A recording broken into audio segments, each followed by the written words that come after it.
And the reason I'm excited to be working on DEIS with David, this launching pad of the certificate is key because it codifies the framework.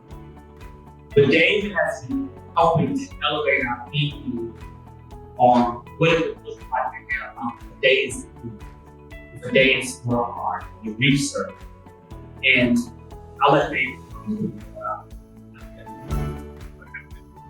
So, no secret, a guy that has legislation on crowdfunding related to that, particularly for capital. And you do a much bigger job of transforming the world. You can provide people with an incentive, in particular fiduciaries sitting on boards of directors. So we'd like to start to see create indices that measure diversity, equity, and inclusion.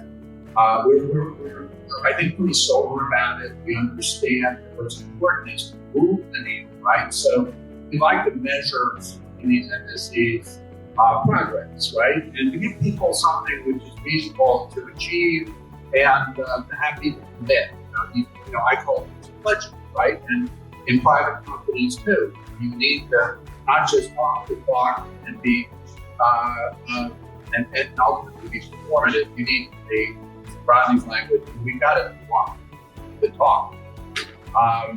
And so indices, will also give an added incentive because the way markets work, people start to run money around indices, right? And those that lag and are laggards are going to be penalized. There's a big movement in this country now. A couple of things. I would shout out to Dean Freeman, who's the CEO of NASDAQ. An old partner of mine, I don't know if you applied it, but the SEC just approved NASDAQ's requirement for boards of directors to be more diverse. Okay, so there's a real movement afoot.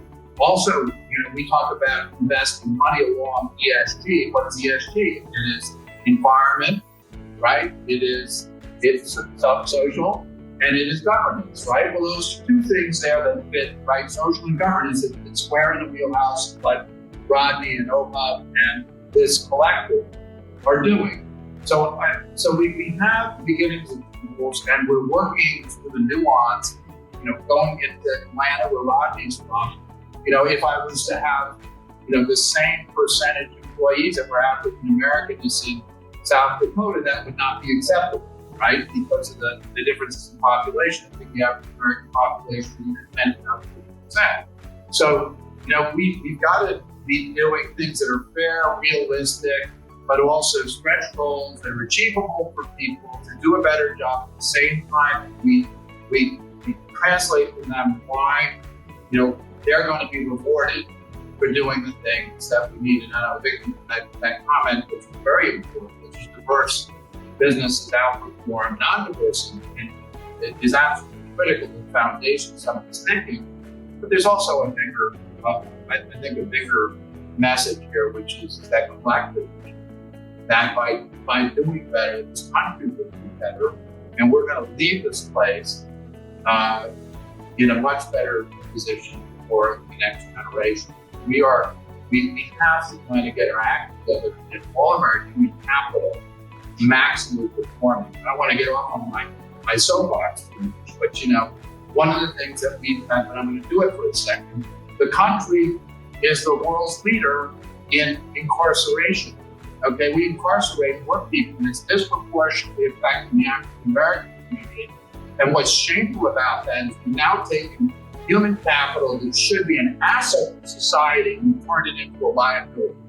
That is doing nothing but shooting ourselves in the foot. So if I can preach a little bit, it's up to everybody, every single one of us, to go out and make a message and start working on these things to get 100% of our people doing the best that they can possibly do in society.